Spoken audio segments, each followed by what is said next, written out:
కళ్ళు మూసుకున్నట్లయితే ప్రార్థన చేసుకుందామండి. ప్రేమ కలిగిన మా తండ్రి, ఇప్పటి వరకు తండ్రి కొన్ని విలువైన సంగతులు తండ్రి మేము విన్నాము తండ్రి. విన్న ప్రతి మాటను గురించి ఆలోచిస్తూ తండ్రి, ఆ మాటల ప్రకారం మా యొక్క బ్రతుకులను దిద్దుకుంటూ మరికొన్ని మాటలు మేము తండ్రి మీరు మా కోసం రాయించి ఇచ్చిన బైబిల్ గ్రంథం నుండి ధ్యానిస్తుండగా చెప్పబోనాకు సమయోచితమైన జ్ఞానమును వినబో ప్రతి ఒక్కరికి చెప్పబడుతున్న మాటల్లోని భావాన్ని గ్రహించుకునే వారిగా మేమందరం ఉండేలా సహాయం చేయమని క్రీస్తు నామముని ప్రార్థన అడిగి వేడుకుంటున్నాం తండ్రి, ఆమేన్. కూడి వచ్చిన దేవుని పిల్లలందరికీ యేసుక్రీస్తు నామమున వందనాలు తెలియజేసుకుంటున్నానండి. ఇప్పటి వరకు కొన్ని విలువైన సంగతులు మనం విన్నామండి. నిజంగా నేడున్న వాతావరణ పరిస్థితి గురించి, దీనివల్ల వస్తున్న ఎన్నో ప్రమాదాలను గురించి మనం వారం వింటున్నాం, పోయిన వారం విన్నాం, ఈ వారం విన్నాం, అంతకుముందు వారం కూడా మనం ఒక వాతావరణం వల్ల నష్టపోయిన వారు, ఈరోజు జరుగుతున్న పరిస్థితి వల్ల బాధపడేవారు ఎంతోమందిని మనం చూస్తున్నాం, వింటున్నాం. నిజంగా అనిపించాలి, ప్రతి ఒక్కరికి అనిపించాలి, ఇదేంటి నోవాహు దినమల్లా ఉంది అని భయం కలగాలండి. నోవాహు దినమల్లా ఉందేంటి, కొంపతీసి అందరూ తుడిచిపెట్టుకుపోతామా అన్న భయం వచ్చిందనుకోండి, అప్పుడు ఏం చేస్తారు, దేవుని దగ్గర కొంచెం దేవుని ఎడల భక్తి కలిగి బ్రతకాలి అన్న సంగతి తెలుసుకోగలడండి మనిషి. ఎందుకంటే మనం ఏదో సేఫ్లో ఉన్నాం అనుకుంటే పొరపాటు, ఇది ఇలాగే కంటిన్యూగా పడుతుందనుకోండి, అక్కడ విజయవాడలో జరిగింది ఇక్కడ జరుగుతుంది, అది ఎక్కువ సమయం కూడా లేదు. కాబట్టి మనము భక్తిగా బ్రతుకుతూ ఏం చేయాలి, దేవుణ్ణి బతిమలాడాలి, ప్రభువా ఇంకొక అవకాశం ఇవ్వండి, మేము జీవితంలో నీ కోసం బ్రతకడానికి ఒక అవకాశం ఇవ్వండి అని ప్రతిరోజు ప్రార్థించాల్సిన పరిస్థితి మనకు ఉంది, అవసరం ఉంది. అలాగే ఎంతోమంది నష్టపోయారు, ఎంతోమంది బాధపడుతున్నారు, వాళ్ళ గురించి కూడా ప్రార్థించాల్సిన బాధ్యత మన మీద ఉందండి. యోనా గారు సువార్త ప్రకటించడానికి ఓ ప్రాంతం వెళ్ళారు. ఏంటా ప్రాంతం? నినివే పట్టణానికి వెళ్ళినప్పుడు అప్పటిదాకా ప్రజలు ఏమనుకున్నారు అంటే, మేము బాగానే ఉన్నాం, మా పరిస్థితి బాగానే ఉంది, ఎలా బ్రతికినా పర్లేదు, ఎవరో అడగరు అన్న అపోహలు ప్రజలు ఉండిపోయారు. యోనా గ్రంథం చదివితే మీకు ఇది అర్థమవుతుంది. ఆ అపోహలు ఉండిపోయిన ప్రజలకి, ఇదిగో దేవుడు మిమ్మల్ని శిక్షిస్తాడు, దేవుడు మీకు విరోధంగా ఉన్నారు, మీరు ఇలాగే కనుక బ్రతికితే, ఇలాగే కనుక మీ బ్రతుకుంటే మిమ్మల్ని దేవుడు చంపేస్తాడు అని ఎప్పుడైతే యోనా గారు ఎప్పుడైతే హెచ్చరించారో, యోనా హెచ్చరించిన వెంటనే ఏం జరిగింది, వాళ్ళ మనస్సు మార్చుకున్నారండి. మనసు మార్చుకున్నారు, గోనె పట్ట కట్టుకున్నారు, ఉపవాసం చేశారు, దేవునికి అనుకూలంగా మారారు. మరి దేవుడు ఏం చేశాడు? క్షమించాడు, వాళ్ళని క్షమించాడండి, క్షమించాడు, వాళ్ళందరినీ కూడా క్షమించడం. ఆ దేశమంతా కూడా కొద్ది కాలం బాగుపడడం అనేది మనకి కనిపించింది. అంటే ఈరోజు మనిషి దేవుని దగ్గరికి వస్తే ఆయన క్షమించడానికి, ఆయన రక్షించడానికి సిద్ధంగా ఉన్నాడండి. దేవుని దగ్గరికి వచ్చి, తండ్రి ఈ పరిస్థితుల నుంచి తొలగించు తండ్రి, మమ్మల్ని రక్షించు తండ్రి అని మనిషి దేవుణ్ణి అడిగితే దేవుడు సిద్ధంగా ఉన్నాడు. ఎప్పుడు నా కుమారుడు నా దగ్గరికి వచ్చి నన్ను పిలుస్తాడా, నా మీద ఎప్పుడు ఆధారపడతాడా, నేనున్నానని ఎప్పుడు గుర్తిస్తాడా అని ఆయన ఎప్పటి నుంచో ఎదురు చూస్తూనే ఉన్నాడండి. కానీ ఈరోజు ఎన్ని దారుణాలు జరిగినా మనిషికి దేవుడు గుర్తుకు రావట్లేదు. అలాగే ఒక నోవాహు గారి సందర్భం, ఇక్కడ నోవాహు గారు కూడా ఏం చేశారండి, అక్కడ యోనా గారు సువార్త ప్రకటించారు, అక్కడ ఉన్న నినివే పట్టణస్థులు మారారు. ఇక్కడ నోవాహు గారు కూడా సువార్త ప్రకటించారండి, కానీ మారారా? ఎవ్వరూ మారలేదండి, ఎవ్వరూ మారలేదు. మరి మారకపోతే దేవుడు వదిలేశాడా? మారాడు. యోనా గారు చెప్పినప్పుడు వాళ్ళందరూ కూడా మారారు, వాళ్ళందరినీ దేవుడు క్షమించాడు. ఇక్కడ నోవాహు సందర్భంలో ఎవరో మారలేదు, వాళ్ళందరినీ దేవుడు ఏం చేశాడు, ఇదిగో భూమి మీద ఎవ్వరూ లేకుండా, ఆయన ఆజ్ఞను బట్టి ఎవరో లేకుండా అందరినీ కూడా తుడిచిపెట్టేశాడు. నిజంగా ఈ సందర్భాలు చూస్తున్నప్పుడు, నేడు వాతావరణాన్ని చూస్తున్నప్పుడు, దేవుని గురించి తెలియని వారి గురించి పక్కన పెట్టేస్తే, తెలిసిన వారికి మరి జాగ్రత్త పెరగాలిగా, మరి విశ్వాసం పెరగాలిగా, మరి బైబిల్ మీద పరిశోధన పెరగాలిగా. ఇప్పుడు మనమే ఆలోచిద్దాం, మనం ఈ వర్షాలు పడకముందు ఎలా దేవుని సన్నిధిలో ఉంటున్నాం, వర్షాలు పడిన తర్వాత అంటే ఈ వాతావరణ పరిస్థితులు మనం చూస్తున్నాం, జరుగుతున్న దారుణాలు చూస్తున్నాం కదా. ఇప్పుడు మనకి ఏదన్నా మార్పు ఏమన్నా మనలో మనకు కనిపించిందా అని మనల్ని పరిశీలించుకుందాం. అంతకుముందు ఎలా ఉన్నాం మనం? ఏమంటే వాతావరణం బాగుండి, చేతిలో పని ఉండి, అన్నీ సజావుగా సాగుతున్నప్పుడు అప్పుడు మనం ఎలా ఉన్నాం? రోజు బైబిల్ చదువుతున్నామా? దేవుని సన్నిధికి వస్తున్నామా? అవకాశం ఉన్నప్పుడు ఉన్నంతసేపు దేవుని గురించి ప్రకటిస్తున్నామా? అంతకుముందండి మనం పరిశీలించుకోవాలి. వాతావరణం అన్ని పరిస్థితులు బాగున్నప్పుడు ఎలాగున్నాం, ఇప్పుడు కొంచెం పరిస్థితులు బాగలేదు. ఎవరికైనా వర్షం వస్తే ఎవరికైనా ఇబ్బందే కదండి. కంటిన్యూగా ఏదో 4 రోజులు పడి అవసరమైనంత వరకు ఎవరికి ఇబ్బంది లేదు. అది అవసరానికి మించి పడినప్పుడు ప్రతి ఒక్కరికి కూడా ఇబ్బందే. పనులు ఉన్నోళ్ళు పనులు చేసుకోలేరు, పంట పండించే వాళ్ళు పంట నాశనం అయిపోయే పరిస్థితులు వస్తాయి. వాగులు పొంగితే చుట్టుపక్కల ఆ పరిసర ప్రాంతాల్లో ఉన్న ఇల్లులు మునిగిపోయే పరిస్థితి వస్తుంది. పొట్ట చేత పట్టుకుని బయటికి వెళ్లాల్సిన పరిస్థితి వస్తుంది. నిజంగా ఒక నూజివీడి గ్రామంలో కూడా ఇలాంటి వాతావరణం. అలాగే ఖమ్మం వెళ్ళే దారిలో ప్రకాశము అక్కడ కూడా ఇలాంటి వాతావరణమే చూస్తున్నాం. కానీ ఇవన్నీ చూస్తున్నప్పుడు మనకి జాగ్రత్త పెరిగి ఎప్పుడూ చదివే దాని మీద బైబిల్ ఎక్కువ చదువుతున్నాను అన్న వాళ్ళు ఎవరైనా చేతులెత్తండి. ఎప్పుడూ చేసే ప్రార్థనల మీద నేను ఇంకా ఎక్కువగా ప్రార్థిస్తున్నానని చెప్పేవాళ్ళు ఎవరైనా ఉంటే చెప్పండి. మిమ్మల్ని అండి. నేను ఎప్పుడూ ప్రార్థన రోజుకి 2 సార్లు చేస్తానండి. ఇదిగో ఈ పరిస్థితులు బాగోపోయేసరికి ప్రజల కోసము, నా కోసము, చుట్టుపక్కల ఉన్న వాళ్ళ కోసము కొంచెం ప్రార్థన నేను ఎక్కువసార్లు చేస్తున్నాను అనేవాళ్ళు ఉంటారా? పరిస్థితులు బాగోట్లే, ఎవరి పరిస్థితి ఎలా ఉంటుందో తెలియట్లేదు కాబట్టి మా పక్కన ఉన్న వాళ్ళకి ఇంకా ఎక్కువ వాక్యం చెప్తున్నా నేను అనేవాళ్ళు ఉంటారా? అంటే మనిషి చెయ్యవలసింది చేయట్లేదు, దేవుడికి అవసరమైంది దేవుడు చెయ్యమన్నది చేయకుండా వర్షం వస్తుందని బాధపడితే ఉపయోగం ఏముంటుంది? ఏమండి? కొంతమందికి అవకాశం లేదు, మరి అవకాశం ఉన్న వాళ్ళు వారి గురించి ఆలోచించాలిగా. అందుకే ఈ భూమి మీదకి ఏది సంభవించినా ముందు ఎవరు గుర్తుకు రావాలో తెలుసా? దేవుడు గుర్తుకు రావాలి, దేవుడిని ప్రార్థించాలి, దేవుడిని వేడుకోవాలి అన్న సంగతి ఈరోజు ప్రపంచానికి గుర్తుకు రావాలండి. అందుకే జాన్సన్ గారు పాట రాశారు.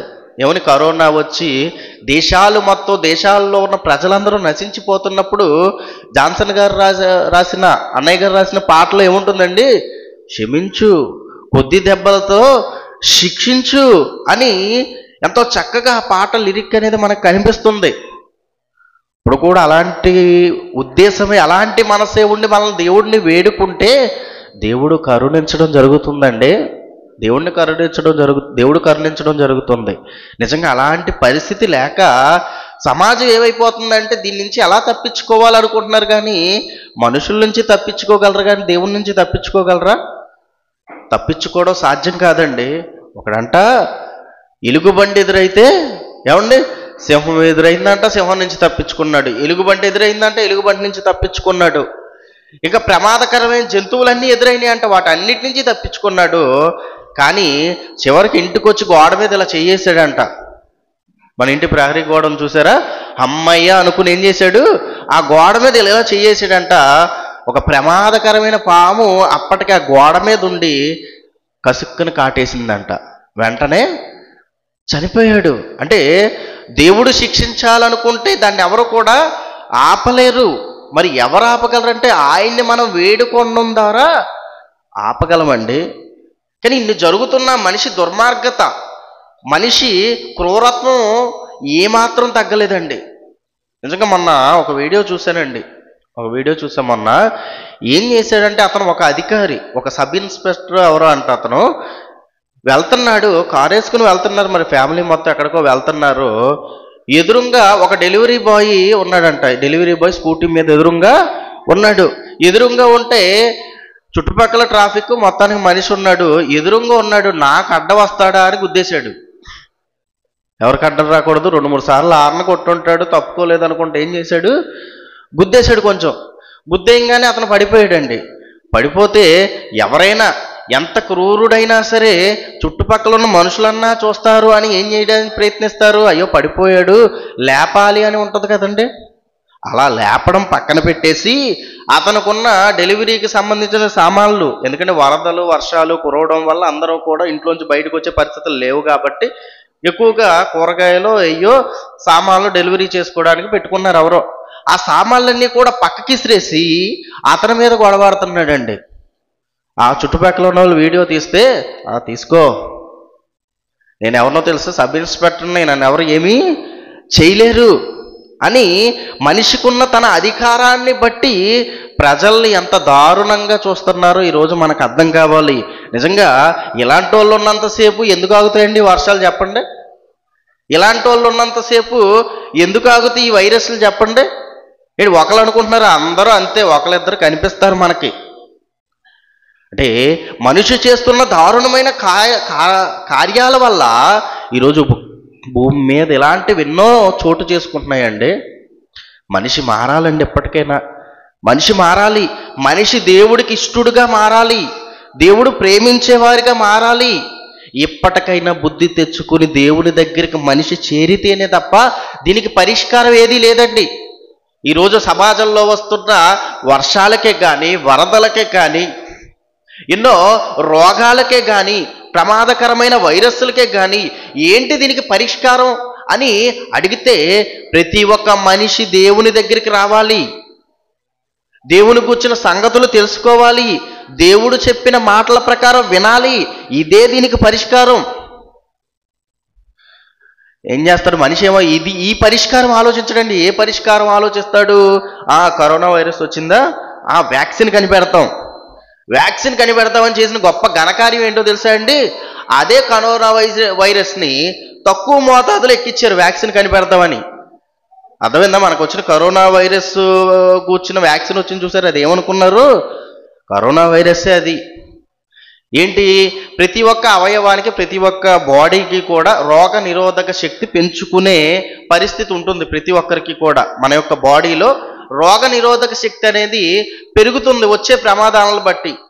అంటే ఉదాహరణకు మనకు అర్థమయ్యే భాషలో మాట్లాడాలి అనుకుంటే, భారతదేశానికి ఒక ఆర్మీ వ్యవస్థ ఉంది భారతదేశం చుట్టూ కూడా.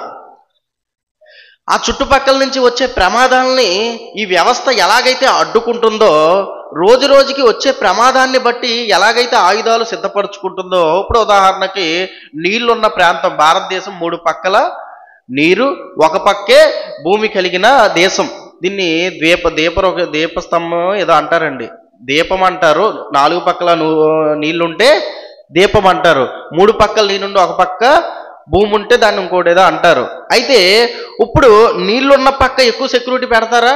పెట్టాల్సిన అవసరం ఉంటుందా? అవసరం ఉండదు. మరి ప్రజలు ఎక్కువగా ఎటు నుంచి రావడానికి అవకాశం ఉంటుంది? అంతకుముందు యుద్ధం జరిగినప్పుడు చైనాకో భారతదేశానికో మొత్తం మీద జరిగినప్పుడు ఎక్కడ ఇటు నేపాల్ దగ్గర పర్వతాలు ఉన్నాయి చూసారా, అక్కడ యుద్ధాలు ఎక్కువగా జరిగినట్టు మనకి తెలిసింది. అప్పుడు ఏం చేశారు? ఈ వ్యవస్థ అంతా కూడా, ఈ ఆర్మీ వ్యవస్థే కానీ ఈరోజు భారతదేశానికి సంబంధించిన అధికారులందరూ కూడా అక్కడ సెక్యూరిటీ ఎక్కువ పెంచారు. మరి మిగిలిన ప్రాంతాల్లో సెక్యూరిటీ తక్కువ ఉంటుంది. ఎందుకు? అక్కడ ప్రమాదం తక్కువ, ఇక్కడ ప్రమాదం ఎక్కువ. అలాగే మన ఈ వ్యవస్థ కూడా, దేవుడు నియమించిన శరీర వ్యవస్థ కూడా ఎలాంటిది అంటే, మనకొచ్చే ప్రమాదాలను బట్టి దానికంటూ ఒక రక్షణ వలయాన్ని, రక్షణ కోటని సిద్ధపరుచుకునే ఒక సిస్టమ్ కలిగి ఉంది. దాన్నే చాలామంది మాట్లాడుతూ రోగ నిరోధక శక్తి అన్నారు. ఇది ఏం చేస్తుందంటే, మనకు జ్వరం వచ్చినా ఏదొచ్చినా సరే దానికి సంబంధించి, ఒకసారి జ్వరం వచ్చి తగ్గిపోయింది అనుకోండి, మళ్ళీ రావడం కొంచెం కష్టం. ఎందుకు? దానికి సంబంధించిన రోగ నిరోధక శక్తి ఏమవుతుంది? డెవలప్ అయి ఉంటుంది. కాబట్టి మళ్ళీ త్వరగా జ్వరం రావడం అనేది జరగదు. అదేంటి మాకు రెండోసారి వచ్చిందంటే దాని తీవ్రత ఎక్కువగా ఉంటే వస్తుంది. అలాగే ఇప్పుడు కరోనా వైరస్ కూడా, దీన్ని ఎలా తగ్గించాలి, సరైన దీనికి సంబంధించిన వైరస్ ఎలా కనిపెట్టారు అంటే, ఈ కరోనా వైరస్ని చాలా తక్కువ మోతాదులో పంపడం అనేది జరిగింది. తక్కువ మోతాదులో ఎప్పుడైతే పంపారో, అందుకే ఆ వ్యాక్సిన్ తీసుకున్న వెంటనే ఏమొచ్చింది? జ్వరం రావడం అనేది జరిగింది. సేమ్ అయ్యే సూచనలు మనకి కనిపిస్తాయి. ఎప్పుడైతే తక్కువ మోతాదులో పంపారో దానికి సంబంధించిన రోగ నిరోధక శక్తి, తెల్ల రక్త కణాలు అని మనం అనుకుంటే, అది మొత్తం కూడా డెవలప్ అయ్యి మళ్ళీ అదే కరోనా వైరస్ వచ్చినప్పుడు దాన్ని జయించే ఒక సిస్టమ్ బైబిల్ మనిషి యొక్క శరీరంలో ఉంటుంది. ఇది మనిషి కనిపెట్టింది. అయితే ఇప్పుడు ఇలాంటి ఎన్ని కనిపెట్టగలరు చెప్పండి? అర్థమవుతుందండి? మనిషి ఒక రోగం వచ్చినా, ఒక వైరస్ వచ్చినా దానికి పరిష్కారం ఎంతవరకు ఆలోచిస్తున్నాడు అంటే దీని వరకు ఆలోచిస్తున్నాడు. కానీ రోజు రోజుకి రోగాల సంఖ్య ఏమవుతుంది? పెరిగిపోతూనే ఉంటాయి. ఒక వైరస్ తర్వాత ఒకటి, ఒక వైరస్ తర్వాత మంకీ పాక్స్ ఒక వైరస్. అవును, రీసెంట్గా ఎంతో ప్రపంచవ్యాప్తంగా భయంకరమైన వైరస్గా ఇది చోటు చేసుకుంది. మంకీ పాక్స్ అనే వైరస్ భారతదేశంలో కూడా ఉంది. డెంగ్యూకు సంబంధించిన ప్రమాదకరమైన వైరస్లు ఇప్పటికీ కూడా ఉన్నాయి. నిజంగా ఈ వస్తుంటే వీడికి మెడిసిన్ కనిపెడుతున్నారు తప్ప అసలైన మెడిసిన్ ఏంటో తెలుసా? దేవుని మాట వినడమే అసలైన మెడిసిన్ అండి. ఈ ప్రపంచానికి దేవునికి అనుకూలంగా ఉండి ఆయన మాటలు వినడమే ప్రతి సమస్యకు పరిష్కారం తప్ప ఇంకా వేరే చేసి ఏం చేయగలరు చెప్పండి? డ్యాములు కడుతున్నారు, ఆ డ్యాములు నిండిపోయి రావా? ఏమండి? డ్యాములు కడుతున్నారు, కొంతవరకే ఆపగలవు. తీవ్రత పెరిగినప్పుడు డ్యాములు నిండిపోవడం ఎంతసేపు చెప్పండి? ఆకాశ తూములు ఇప్పినప్పుడు డ్యాములు గీములు ఏమీ లేవు, కొండలు కూడా ఏమైపోయినాయి? మునిగిపోయినాయి. మరి కొండ కన్నా ఎత్తు కట్టేస్తాడు డ్యాము చెప్పండి? కట్టలేడండి. మనిషి చేసేది అంతా దేవుని దగ్గరకు వస్తేనే మనిషి చేసే ప్రతి దానికి పరిష్కారం ఉంటుందండి. ఆ రోజు ఇశ్రాయేలీయులు కూడా కొన్ని మాటలు చూసుకుని మనం ముందుకెళ్దాం. యెషయా గ్రంథము 44:7 యెషయా గ్రంథము 44:7.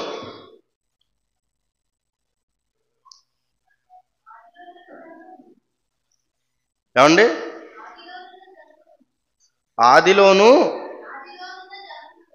ఆదిలోనున్న జనమును నియమించినది మొదలుకొని నేను తెలియజేయచ్చు వచ్చినట్లు తెలియజేయగలవాడెవడు? దేవుడు చెప్తున్నాడండి. ఎవరు తెలియజేయగలరు చెప్పండి? ఈరోజు జరుగుతున్న ప్రమాదాలకే కానీ, ఈరోజు మనిషికి పట్టిన గతికే కానీ, మనిషి రోజు రోజుకి క్రూరంగా మారిపోతున్న పరిస్థితులకే కానీ దీనికి పరిష్కారం ఎవరు తెలియజేయగలరండి? మనుషులు తెలియజేయగలరా చెప్పండి? మనుషులు పలానా పరిష్కారం అని ఎన్నో పరిష్కారాలు చేస్తున్నారు. క్రూరంగా మారిపోయిన ప్రతి ఒక్క మనిషిని బట్టి, నేరాలు చేస్తున్న ప్రతి ఒక్కరిని బట్టి కూడా రోజు రోజుకి చట్టాలని కఠినం చేస్తున్నాడు. కానీ దానివల్ల ప్రయోజనం ఉండట్లేదు. రోగాలు వస్తున్నాయి, ఆ రోగాలకు అవసరమైన ఎన్నో మెడిసిన్ని మనిషి కనుక్కుంటున్నాడు. కానీ దానివల్ల ప్రయోజనం లేకుండా ఇంకొక కొత్త రోగాలు రావడం జరుగుతున్నాయి. అయితే వరదలు వస్తున్నాయి, వర్షాలు కురుస్తున్నాయని డ్యాములు కట్టి కాపాడడానికి ప్రయత్నిస్తున్నాడు. కానీ అవి కూడా కొంతవరకే పనిచేస్తున్నాయి, కానీ పూర్తిగా దానివల్ల పరిష్కారం ఉండడం లేదు. అందుకే దేవుడు ఏం చెప్తున్నాడు? ఆదిలోనున్న జనమును నియమించినది మొదలుకొని నేను తెలియజేయచ్చు వచ్చినట్లు తెలియజేయగలవాడెవరు? ఎవరు చెప్పాలి పరిష్కారం? ఎవరు చెప్పాలండి పరిష్కారం? దేవుడు చెప్పాలి. మరి దేవుడు చెప్తే వినాలి అంటే వీళ్ళు ఎవరి దగ్గరికి రావాలి? ముందు దేవుని దగ్గరికి రావాలి. దేవుని దగ్గరికి వచ్చి పరిష్కారం గురించి మనుషులు ఆలోచించడం ఎప్పుడో మర్చిపోయారండి. ఏ బాధ వచ్చినా, ఏ కష్టం వచ్చినా తనదైన ఆలోచనతో, తనదైన శైలిలో దాని పరిష్కారం ఎదుక్కుంటున్నాం. మనమైనా సరే, మనకు ఏదైనా కష్టం వచ్చిందనుకోండి, మనకు ఏదైనా బాధ వచ్చిందనుకోండి, పరిష్కారం బైబిల్లో దేవుడు ఏం చేశాడు, బైబిల్లో ఏం రాయబడి ఉంది? ఉదాహరణకు ఒక కుటుంబంలో భార్యాభర్త, అత్తాకోళ్ళు వీళ్ళందరూ ఉన్నారు. ఇప్పుడు అత్తాకోళ్ళ మధ్య గొడవ వచ్చింది. కామన్గా సాధారణంగా అత్తాకోళ్ళ మధ్య గొడవలు కామన్ అయిపోయినాయి కదండి, సమాజం కూడా అలవాటుది. ఇప్పుడు అత్తాకోళ్ళ మధ్య గొడవలు వచ్చినాయి. ఇప్పుడు దీని పరిష్కారాన్ని బైబిల్లోంచి చూస్తారా, వెంటనే దాన్ని పెద్దది చేసుకుంటున్నారా? ఈరోజు ఇప్పుడు వాక్యం తెలియని వారు ఎలా ఉన్నారో వాక్యం తెలిసిన వారి పరిస్థితి కూడా మనకి అలాగే కనిపిస్తుంది. కానీ వాక్యాన్ని పరిశీలించి వాక్యంలో దేవుడు చెప్పిన పరిష్కారాన్ని మనం తీసుకుందాం అనుకున్నారనుకోండి, అది చాలా చక్కగా ఉంటుంది దేవుడు చెప్పే పరిష్కారం. ఏమండి? స్త్రీలను దేవుడు ఏం చేయమన్నాడు? సహించమన్నాడు. స్త్రీలనే కాదండి, భూమి మీద ఉన్న ప్రతి ఒక్కరిని దేవుడు ఏం చేయమన్నాడు? సహించమన్నాడు, భరించమన్నాడు. ఇప్పుడు ఒకవేళ ఇదిగో అత్తగారు అనగా తల్లితో సమానం అని ఒక కోడలు భరించిందనుకోండి, ఆ కుటుంబంలో సమస్య ఉంటుందా చెప్పండి? మరి దేవుడు చెప్పిన పరిష్కారం అదే. మనం మన జ్ఞానంతో ఆలోచించి మనం అనుకుంటున్న పరిష్కారాల దగ్గరికి వెళ్ళి ఈరోజు కుటుంబ సమస్యలు పెరిగిపోతున్నాయి. అలాగే భార్యాభర్తల మధ్య కూడా ఎన్నో సందర్భాలలో గొడవలయ్యే సందర్భాలు ఉంటాయి. మరి అక్కడ కూడా బైబిల్ నుంచి పరిష్కారం వెతికామనుకోండి, అది సామరస్యంగా ఉంటుంది, అది శాశ్వతంగా పనిచేస్తుంది. అందులోంచి పరిష్కారం వెతికితే మనకున్న జ్ఞానంలోండి దాని యొక్క పరిష్కారాన్ని చూసామనుకోండి, దానివల్ల మనకి నష్టమే జరుగుతుంది తప్ప లాభం అయితే ఉండదు. అందుకే మనకి ఏ సమస్య వచ్చినా, మనకి ఏ బాధ వచ్చినా సరే ఎక్కడికి రావాలి? బైబిల్ దగ్గరికి రావాలి. ఒక ఆయనకి 10th క్లాస్ ఫెయిల్ అయిపోయాడంట. ఒక ఆయన, ఏమండి 10th క్లాస్ ఫెయిల్ అయిపోయాడు. 10th క్లాస్ ఫెయిల్ అయితే ఎంత ఉంటుంది వయసు? చాలా తక్కువ వయసు. ఇప్పుడు ఏంటి దానికి పరిష్కారం అనుకుని ఉరేసుకుని చచ్చిపోయాడు. నిజంగా అది పరిష్కారమేనా? మరి అది ఎలా పరిష్కారం అనుకున్నాడు? తనకున్న జ్ఞానంతో ఆలోచించాడు కాబట్టి,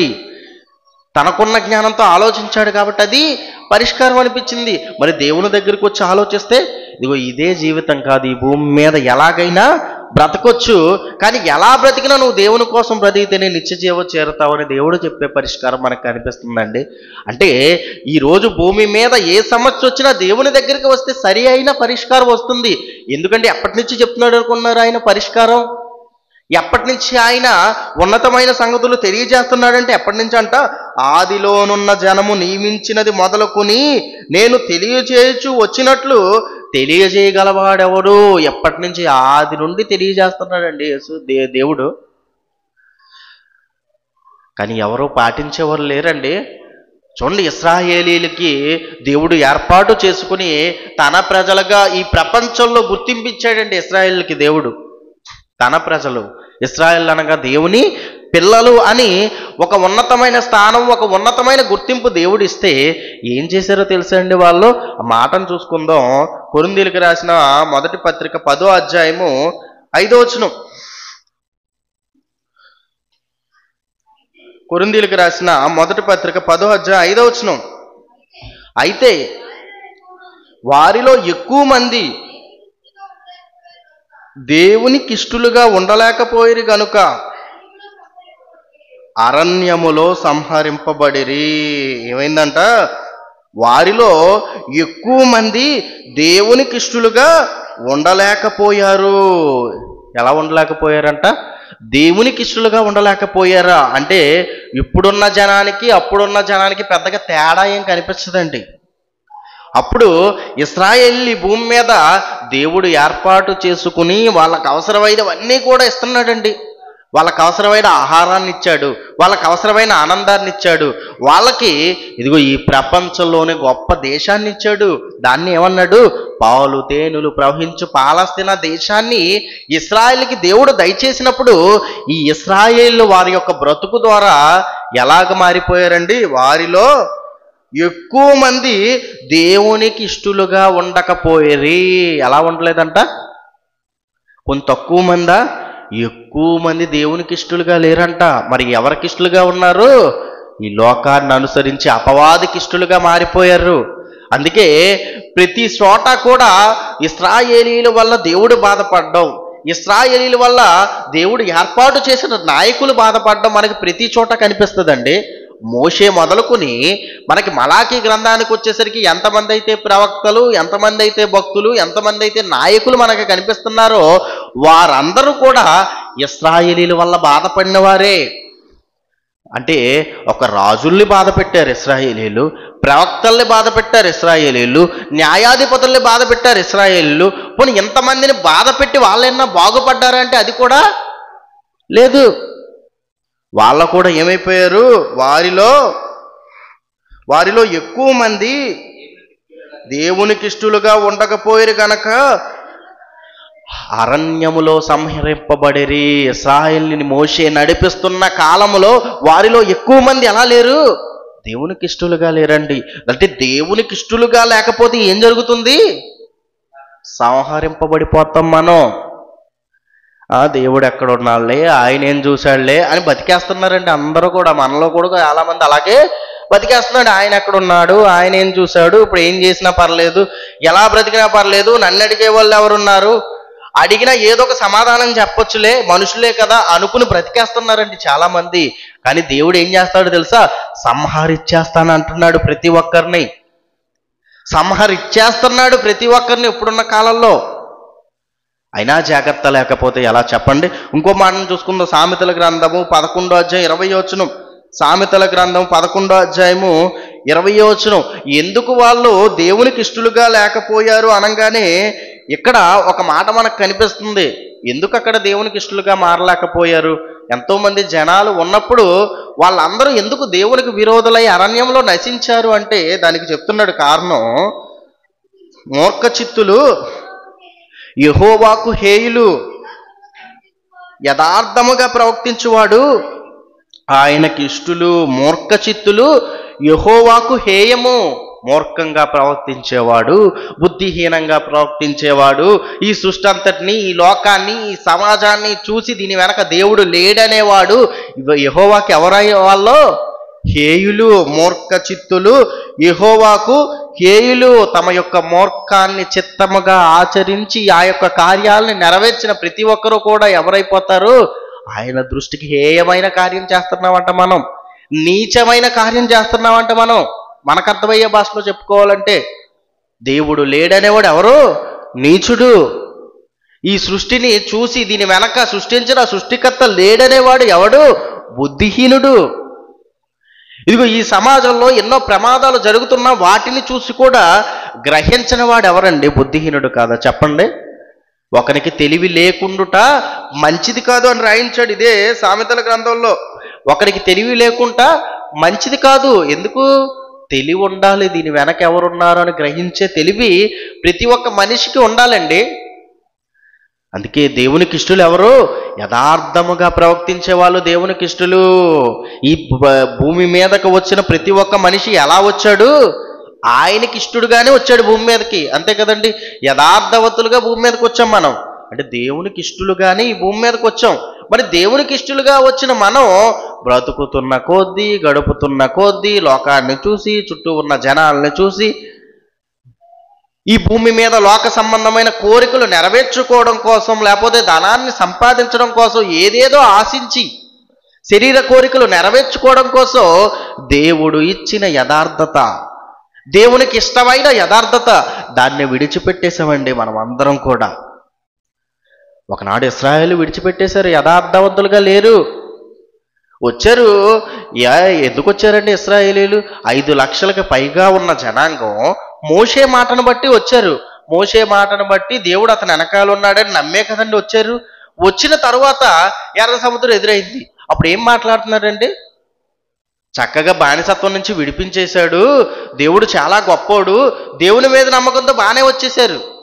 వచ్చేసిన తర్వాత ఎర్ర సముద్రం కనిపిస్తుంది, వెనక అటు చూస్తే ఎవరో ఫరో ఏమో వచ్చేస్తున్నాడు. అప్పుడేం మాట్లాడారు? వెంటనే మాట మార్చేశారు. చూసారా? అప్పుడు దాకా దేవుడిని పొగిడి, దేవుడికో ఇదిగో బానిసత్వం నుంచి విడిపింపబడతామని ఆనందంగా వచ్చిన వీళ్ళు ఇప్పుడు ఏం చేయాలి అని బాధపడకుండా, దేవుణ్ణి వేడుకోకుండా ఏం చేస్తున్నారు? మోషే దగ్గరికి వచ్చి, ఇదిగో ఈ అరణ్యంలో చంపడానికి మమ్మల్ని తీసుకొచ్చో, మమ్మల్ని బాధించడానికి ఇక్కడికి తీసుకొచ్చో, ఇప్పుడు సముద్రం ఉంది, ఇటు వెళ్తే సముద్రంలో మునిగిపోతాం, పోనీ ఆగితే ఫరో సైన్యం చంపేస్తుంది, ఇప్పుడు ఏం చేయమంటావు అని మోషేని వేధించడం మొదలెట్టారండి. ఇది యథార్థతేనా? ఇశ్రాయేలు చూపిన యథార్థతేనా ఇది? చెప్పండి. కాదు. పోనీ కొంచెం దూరం వెళ్ళారు. కొంచెం దూరం వెళ్తే ఐగుప్తులో ఎన్నో బాధలు, ఎన్నో ఇబ్బందులు పడి ఏదో ఒక పూట గడవడం అనేది జరిగింది, అది అందరికీ తెలుసు.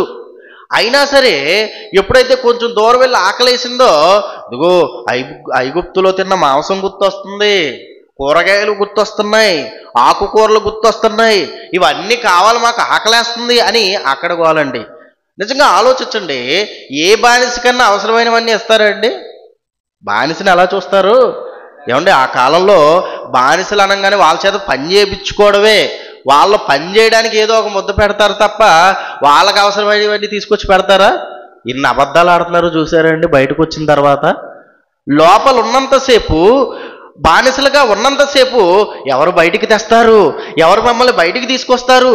ప్రార్థనలు చేశారు 430 సంవత్సరాలు. ప్రార్థనలు చేసినప్పుడు, ఆ ప్రార్థనలు చేసినప్పుడు దేవుడు చెప్పిన మాట ఏంటో తెలుసా? అబ్రహాము, ఇస్సాకు, యాకోబులకి ఇచ్చిన వాగ్దానం ప్రకారం వీళ్ళని పాలు తేళ్లు ప్రవహించే పాలస్తీనా దేశానికి తీసుకెళ్ళాలి అని ఆయన ఆలోచన కలిగి బయటికి తీసుకొస్తే, బయటికి తీసుకురాగానే ఏమైపోయింది? వీళ్ళ యథార్థత పోయింది. మనకే అంతే కదండి. మన యథార్థత ఎంతవరకు అంటే, మనకు కష్టం వచ్చినప్పుడు బాగానే ఉంటాం, శ్రమల్లో ఉన్నప్పుడు బాగానే ఉంటాం, ఎవరొకరు ఆదుకోవాలి అని ఎంతో చక్కగా మనం మాట్లాడతాం. కానీ ఒక స్థితి, ఒక పరిస్థితి వచ్చిందనుకోండి, నాకెవ్వరో అక్కర్లేదు అని అప్పుడే నువ్వు మాట్లాడతారు ఈరోజు భూమి మీద ఉన్న మనుషులు. అందుకే దేవుడు ఏమంటున్నాడు, మూర్ఖ చిత్తులు యెహోవాకు హేయము, యథార్థంగా ప్రవర్తించువారు ఆయనకి ఇష్టము. ఇలా యథార్థంగా లేకపోవడం వల్ల ఇశ్రాయేలు ఏమైపోయారండి, ఇలా సనుక్కుంటానే ఉన్నారు. మార్గం మధ్యలో ఏమైపోయారు, రాలిపోయారండి. ఎంతోమందిని దేవుడు చంపేశాడు. ఏంటి కారణమో తెలుసా, దేవుణ్ణి మర్చిపోయారండి, దేవుణ్ణి గుర్తుపెట్టుకోలా, తమ యొక్క యథార్థతను విడిచిపెట్టేశారు, హేయముగా మారిపోయారు, దేవునికి ఇష్టలుగా లేక ఎంతోమంది నశించిపోయారు. నిజంగా ఈ సందర్భాన్ని మనం చూస్తున్నప్పుడు దేవుని కోపం ఎంత దారుణంగా ఉంటుందో మనకు అర్థం కావాలి. ఏమండి, 430 సంవత్సరాలు లక్షల మంది బానిసరికల్లో ఉంటే మరి వాళ్ళందరినీ దేవుడు విడిపిస్తున్నప్పుడు వాళ్ళు ఎంత జాగ్రత్తగా వ్యవహరించాలండి, దేవుని ఎడల ఎంత భక్తి కలిగి ఉండాలి, దేవుని ఎడల ఇదిగో ఈ బాధ నుంచి మమ్మల్ని విడిపించాడు, నాయకుడి ఎడల ఎంత కృతజ్ఞత కలిగి ఉండాలి, అసలు సృష్టికర్త ఎడల ఎంత ప్రేమను వాళ్ళు కలిగి ఉండాలి. నా దేవుడికి మేమంటే ఎంత ప్రేమ, మేము మంచివారం కాకపోయినా సరే అబ్రహాము, ఇస్సాకు, యాకోబులకు ఇచ్చిన వాగ్దానం బట్టి ఇదిగో మనల్ని రక్షిస్తున్నాడు, దేవుడు చాలా గొప్పవాడు అని దేవుడి మీద ప్రేమ కలిగి దేవునికి అనుకూలంగా దేవుడు కోరుకున్నట్టు యథార్థముగా ప్రవర్తించడం మానేసి ఏమండి ఇలా మధ్యలో భక్తుల్ని దూషించడం, దేవుల్ని దూషించడం న్యాయమైన ఇశ్రాయేలుకి చెప్పండి? న్యాయం కాదు కదండి. చేశారు, నశించారండి. అలాగే ఈరోజు మన పరిస్థితి కూడా అంతే. మన పరిస్థితి కూడా అలాంటిదే. ఒకనాడు అబ్రహాము, ఇస్సాకు, యాకోబులకు ఇచ్చిన వాగ్దానం ప్రకారం ఇశ్రాయేలుని ఏ విధంగా అయితే దేవుడు కాపాడాడో అలాగే యేసుక్రీస్తుని నమ్ముకున్న తర్వాత ఆయన చెప్పిన మాటను బట్టి, ఆయన చేసిన కార్యాన్ని బట్టి ప్రజలందరికీ రక్షణ కలగాలి అన్న పరలోకమందున్న కన్న తండ్రి అన్న ఉద్దేశాన్ని బట్టి యేసుక్రీస్తుని నమ్ముకున్న ప్రతి ఒక్కరికి ఏం దయచేశాడు, ఆ రోజు బానిసరక నుంచి విడిపించి వాళ్ళని రక్షించాడు. ఈరోజు పాపం అనే బానిసత్వంలో ఉన్న మనల్ని యేసుక్రీస్తు ద్వారా మనల్ని రక్షించాడు, ఆల్రెడీ రక్షించేశాడు. అందుకే మనం బాప్తిసం తీసుకున్నాం, అందుకే మనం విశ్వాసులం అయ్యాం, అందుకే పరిశుద్ధులుగా, నీతిమంతులుగా, గొప్పవారిగా మనం పిలువబడుతున్నాం క్రైస్తవులుగా. ప్రపంచమంతా కూడా ఒక మంచి పేరుని ఈరోజు ఎంత కాదనుకున్నా కూడా ప్రపంచమంతా ఒక మంచి పేరు ఉంది, క్రైస్తవులు అనగానే ఎవరు ప్రేమ కలిగిన వారండి అని.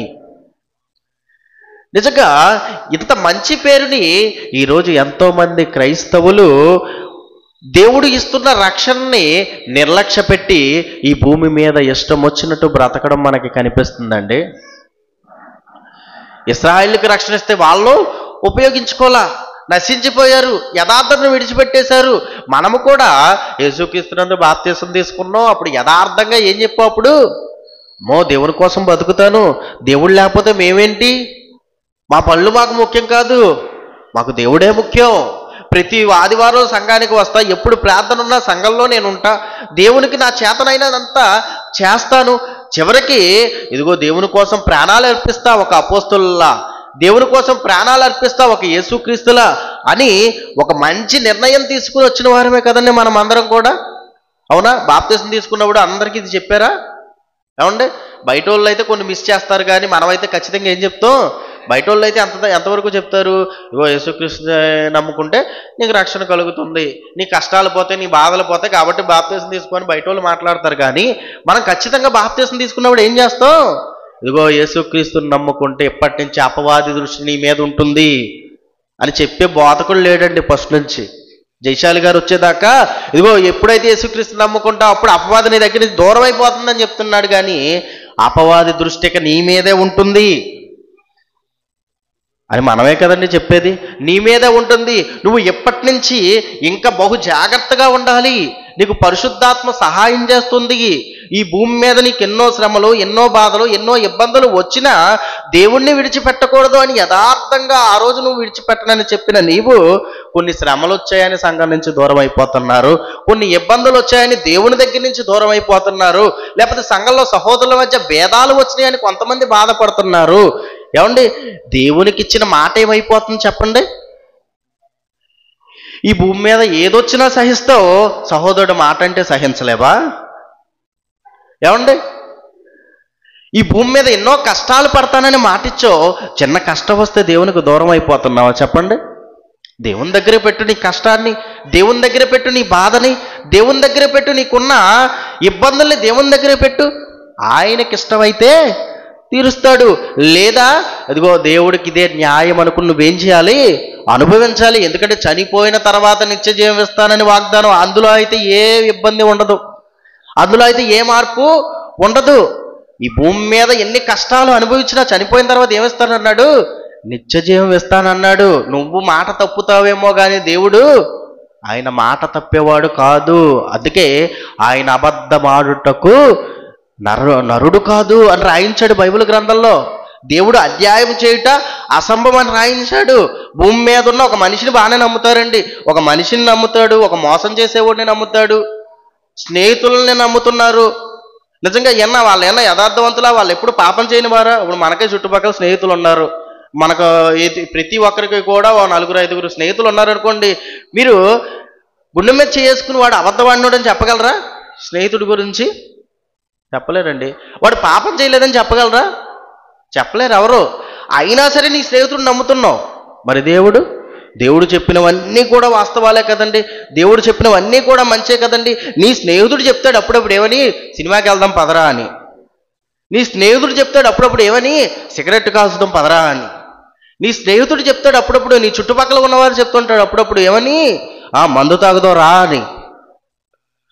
దేవుడు ఎప్పుడైనా అలా చెప్పాడండి?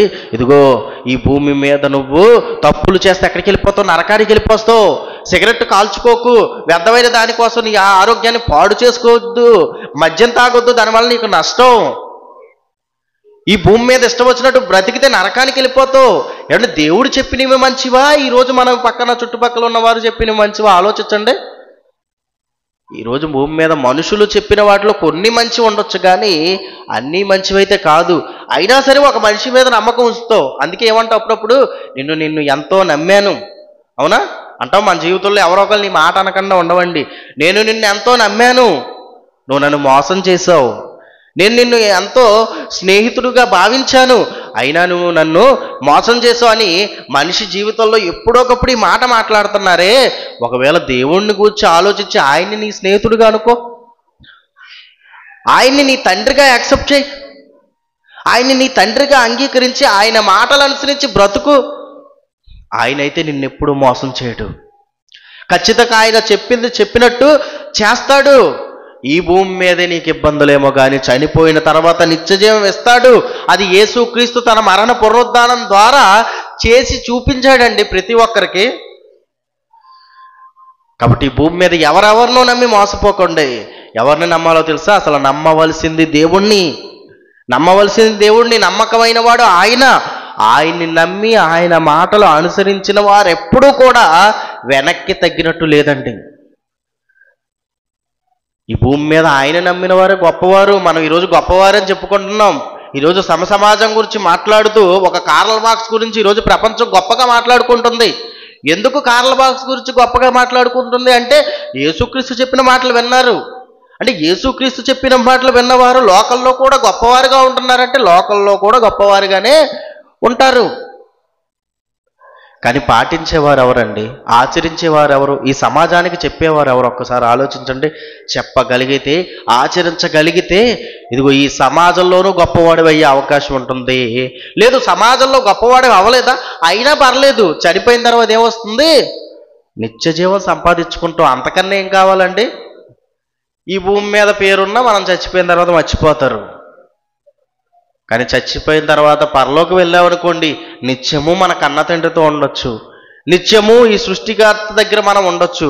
నిత్యము కూడా ఇదిగో ఎంతోమంది భక్తులు ఈ భూమి మీద కష్టపడి శ్రమలు పడి దేవుడి కోసం బాధలు పడి ఈ ప్రజలకి వాక్యం చెప్పడానికి, ఒకనాడు ఉన్న కాలంలో ఇశ్రాయేలుకు వాక్యం చెప్పడానికి ఎంతోమంది ప్రవక్తలు భక్తులు ప్రాణాలు కోల్పోయారు.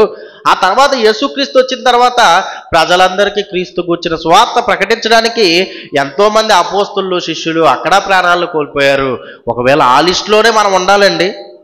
ఈ భూమి మీద ఇదే సువార్త ప్రకటనలో అటువంటి పరిస్థితి వచ్చినా సరే దాన్ని మనం ఆనందంగా స్వీకరించేవారిగా ఉండాలి. అప్పుడే నిత్య జీవానికి మనం చేరుతాం. కాబట్టి మనిషి ఈ భూమి మీద మనిషి చేసే ప్రతి దానికి, మనిషికి ఎదురయ్యే ప్రతి ఒక్క సమస్యకి కూడా ఏది పరిష్కారం? దేవుడే పరిష్కారం అండి. మనిషికి ఎదురయ్యే కుటుంబ సమస్యలకి, మనిషికి ఎదురయ్యే వాతావరణ సమస్యలకి, మనిషికి ఎదురయ్యే ఆరోగ్య సంబంధమైన సమస్యలకి, ఇంకా ఏ సమస్య మనిషికి ఎదురైనా సరే దానికంటూ ఉన్న ఏకైక పరిష్కారం ఏంటో తెలుసా? మనిషి దేవుని మాట వినడం, మనిషి దేవుణ్ణి ఆశ్రయించడం. ఇదే పరిష్కారం తప్ప ఎంతకు మించి వేరే పరిష్కారం ఏది లేదు. కళ్ళు మూసుకొని ప్రార్థన చేసుకుందాం. ప్రేమ కలిగిన మా తండ్రి, ఇప్పటి వరకు తండ్రి కొన్ని తండ్రి విలువైన సంగతులు తండ్రి మేము విన్నాం తండ్రి. విని వదిలేసేవారుగా కాక విన్న ప్రతి మాటను గురించి ఆలోచించేవారుగా మేమందరూ ఉండేలా సహాయం చేయండి తండ్రి. తండ్రి, ఇప్పటికి వర్షాల కారణంగా ఎంతోమంది తండ్రి ఇబ్బంది పడుతున్నారు, బాధలు పడుతున్నారు. వారందరినీ జ్ఞాపకం చేసుకోండి తండ్రి. నీ చిత్తం అయితే తండ్రి మేము అందరం తండ్రి వేడుకుంటున్నాం తండ్రి. మా అందరికి మరొక అవకాశాన్ని దయచేయండి తండ్రి. ఈ భూమి మీద బ్రతుకున్నంత కాలం మీకోసమే బ్రతకాలి అన్న సంగతిని గ్రహించిన మేము తండ్రి, ఎన్ని శ్రమలైనా ఎన్ని బాధలైనా వాటిని భరించి అనుభవించి చనిపోయి నిత్య జీవానికి చేరేలా మేమందరూ ఉండేలా సహాయం చేయమని క్రీస్తు నామమున ప్రార్థన అడిగి వేడుకుంటున్నాం తండ్రి. ఆమేన్.